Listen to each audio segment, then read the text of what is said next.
Dans le management, une des questions centrales, A motivação é uma questão central na gestão dos recursos humanos. Motivar as equipas, o pessoal e os trabalhadores da organização é essencial.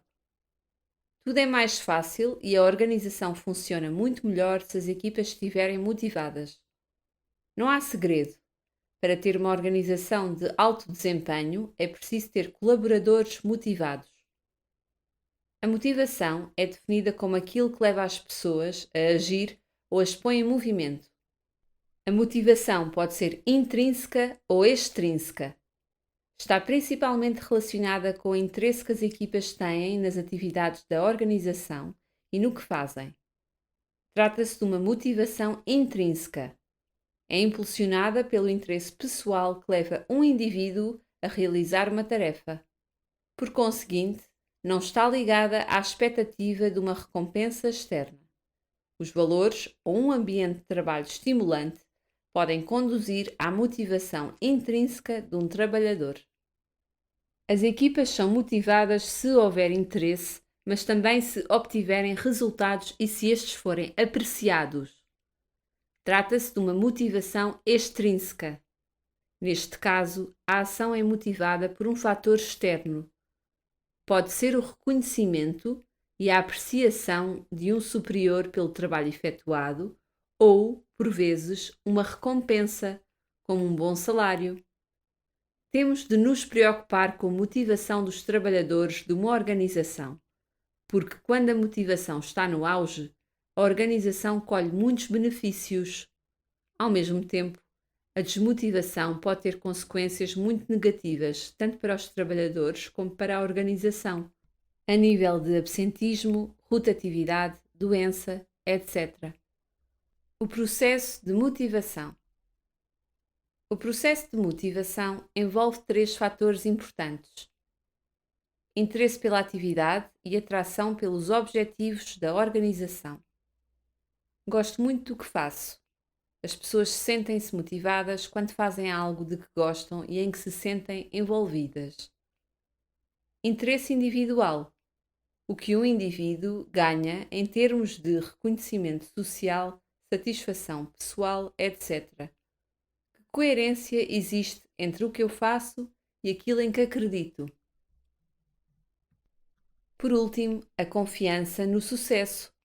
Sou capaz, consigo fazê-lo.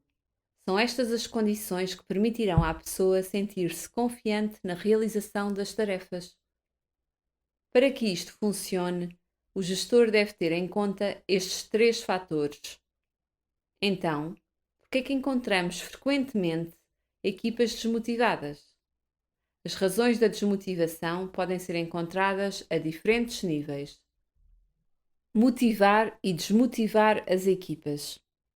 Em primeiro lugar, uma das razões para a desmotivação é a falta de uma visão clara, que leva a uma perda de significado. Compreender o sentido do que fazemos é essencial para a motivação.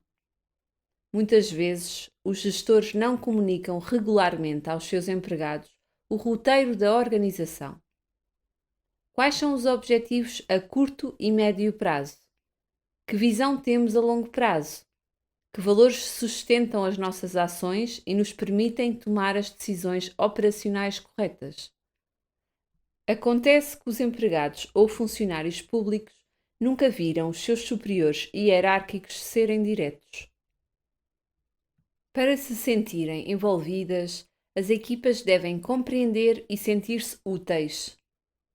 Para que as equipas compreendam a visão, o gestor deve comunicar regularmente e de forma clara, para explicar e discutir os objetivos do projeto da organização. Um dos principais fatores de motivação dos trabalhadores é também a expressão de sinais de reconhecimento pelo trabalho realizado, mesmo antes da noção de remuneração. É uma questão de senso comum. Se nos esforçamos por fazer um trabalho de qualidade, esperamos naturalmente, em termos humanos, receber sinais de consideração e agradecimento. Se os objetivos forem atingidos ou ultrapassados, mostra o impacto positivo que isso terá na organização e encoraja o empregado a manter o seu bom desempenho. Para manter a motivação, é necessário felicitar, encorajar e celebrar os êxitos da equipa. Outro fator que afeta a motivação é a falta de liderança. Como vimos anteriormente, a liderança é o que motiva e inspira. Se não houver uma boa liderança, se o gestor não mostrar convicção na direção estratégica da organização, por que é que as equipas hão de estar mais motivadas? Um bom gestor comunica a visão da organização aos seus colaboradores e fala com confiança e entusiasmo. Para ser um bom líder, seja positivo e faça com que os seus empregados queiram segui-lo. Outro fator que desmotiva as equipas são as decisões ou informações contraditórias. Os trabalhadores ficam por vezes confusos ou mesmo ofendidos com decisões contraditórias tomadas pelos seus superiores. Num dia é-lhes dito para fazerem isto e no dia seguinte para fazerem o contrário. E muitas decisões contraditórias levam à confusão, com as equipas a sentirem-se perdidas e a não saberem o que devem fazer ou para onde vão. Isto pode resultar na tomada de decisões em relação a trabalhadores da mesma equipa que têm as mesmas necessidades. Neste caso, o gestor deve estar muito atento para garantir a equidade.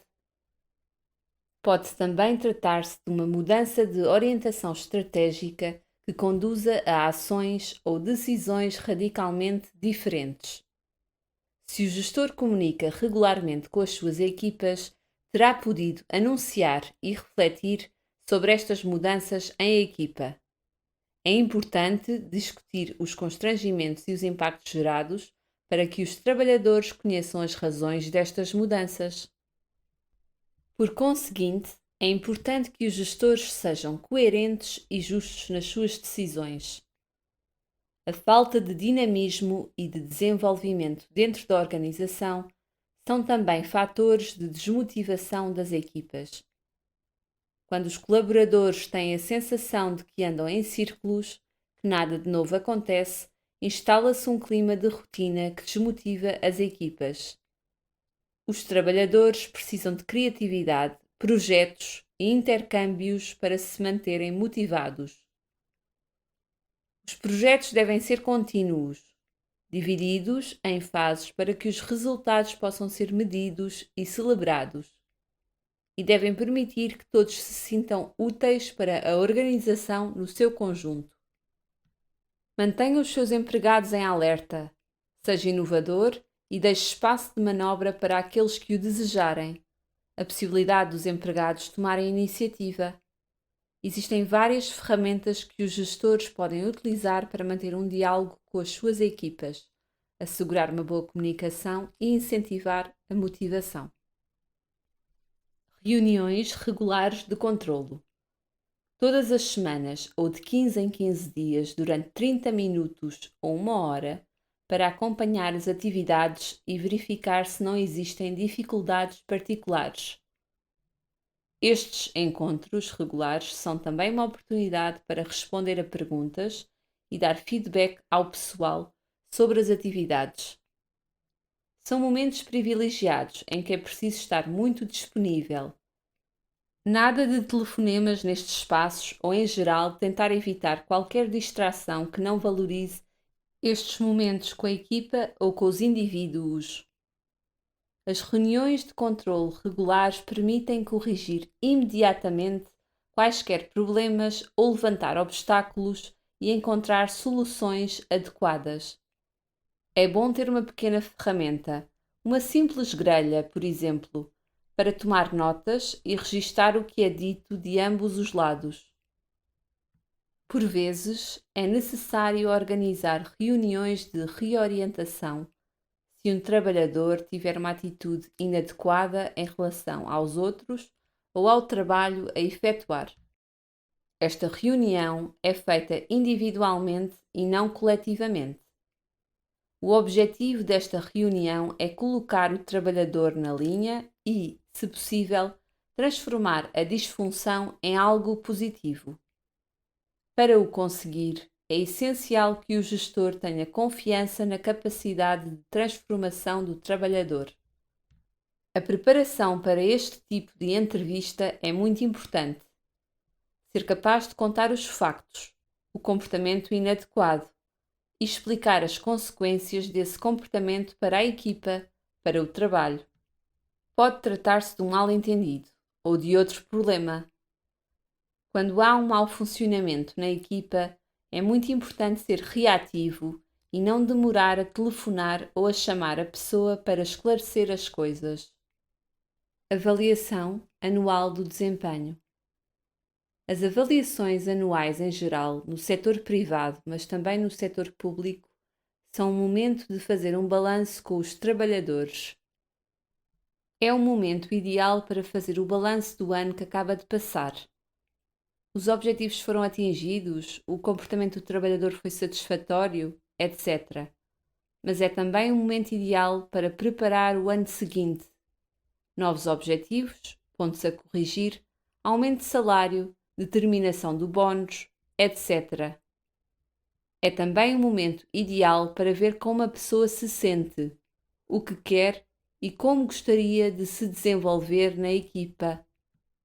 Normalmente, estas entrevistas seguem um modelo que, apesar de ser individual, é aplicado a todos os trabalhadores.